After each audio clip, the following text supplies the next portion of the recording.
Are you still talking about Jeffrey Epstein? This guy's been talked about for years.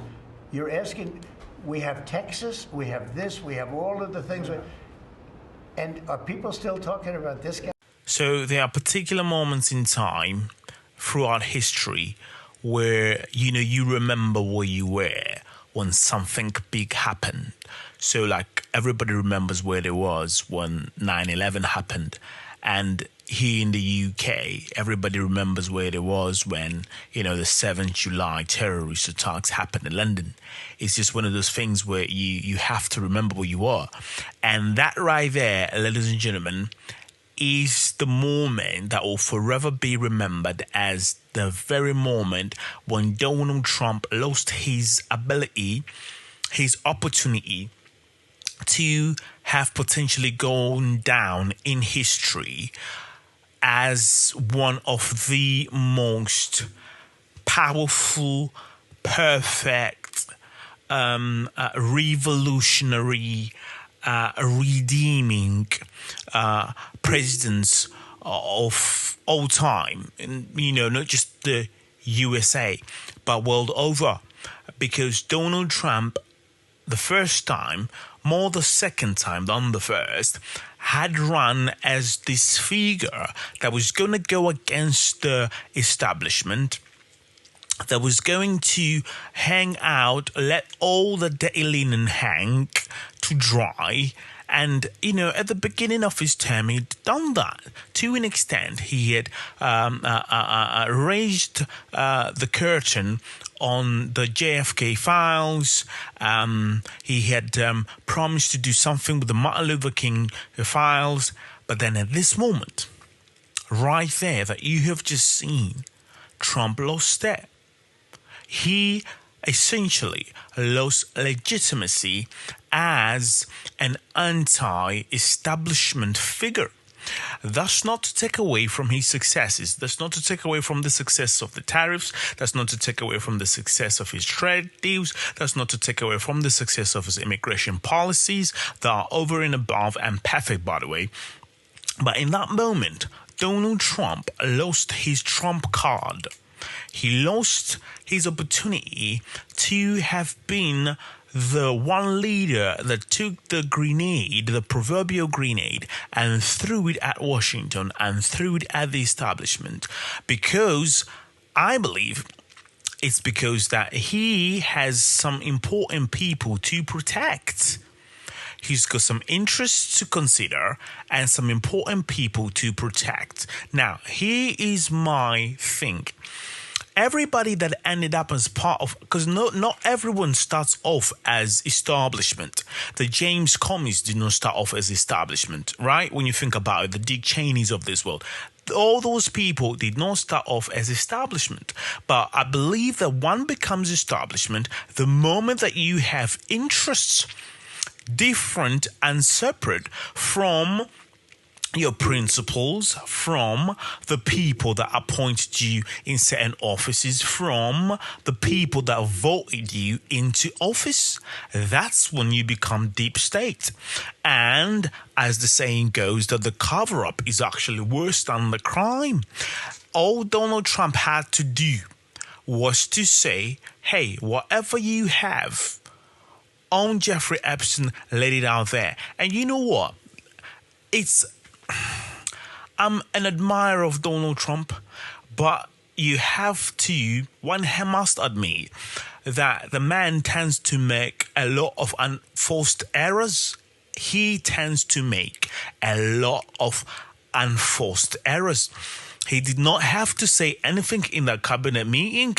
The journalist did not pose the question to him.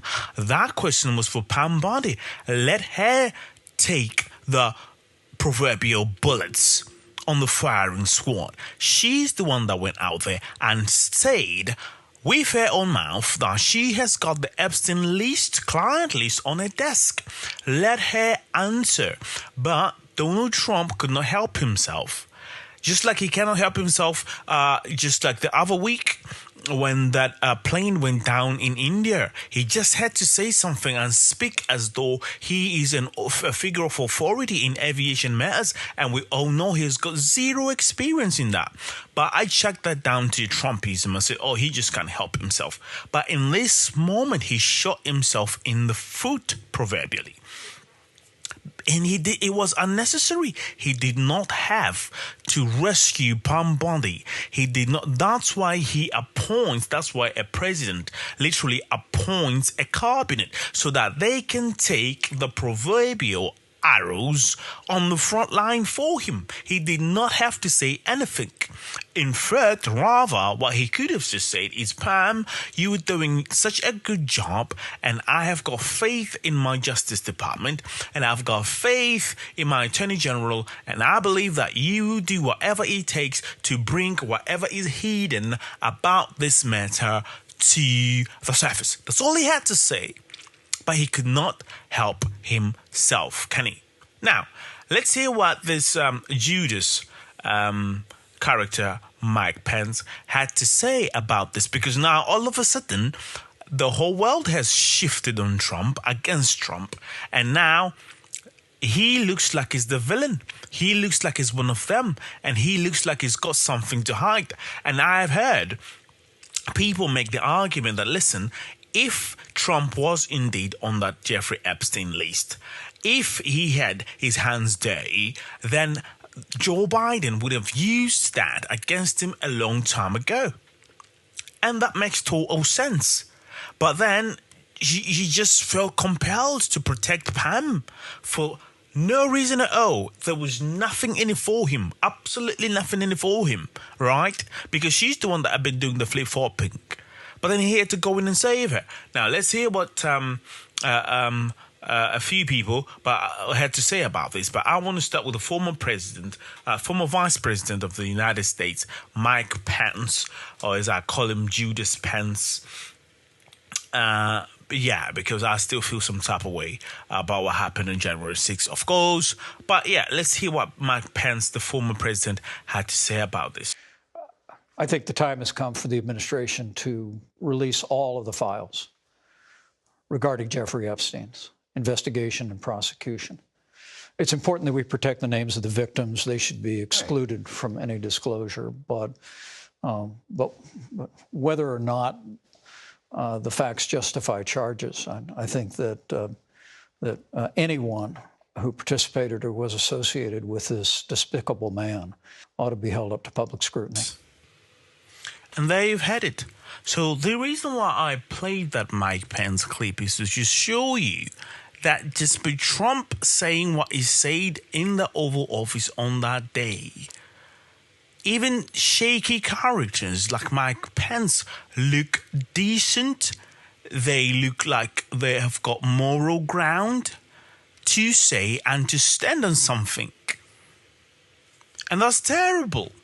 That's absolutely terrible. And this, again, is the issue, in my opinion, that is going to cause the rift between Trump and his MAGA base. And if Trump is not careful, he might actually end up costing the Republicans the midterms, because he just refuses to acknowledge that the base really wanted him to get to the bottom of this.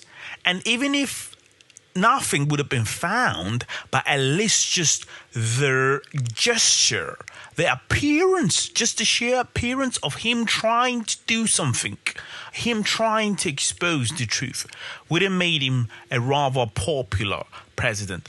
But, I've had theories that, sometimes, even when you are president, they send people over, maybe from one of these deep state government 3-letter departments, come up to you and say, hey, buddy, we know you said all of this on your campaign, but this is reality.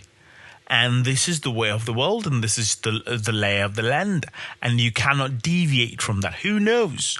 But you would think, or one would think, that after Trump had survived what he survived the lawfare, upon his life, survived the assassination, the onslaught, just the character assassination, the onslaught from the liberal media, and survived all of that, I would think that some threat from some place, from some higher up, right, from men in blue suits, in dark corners, in black shades, would be his last worry.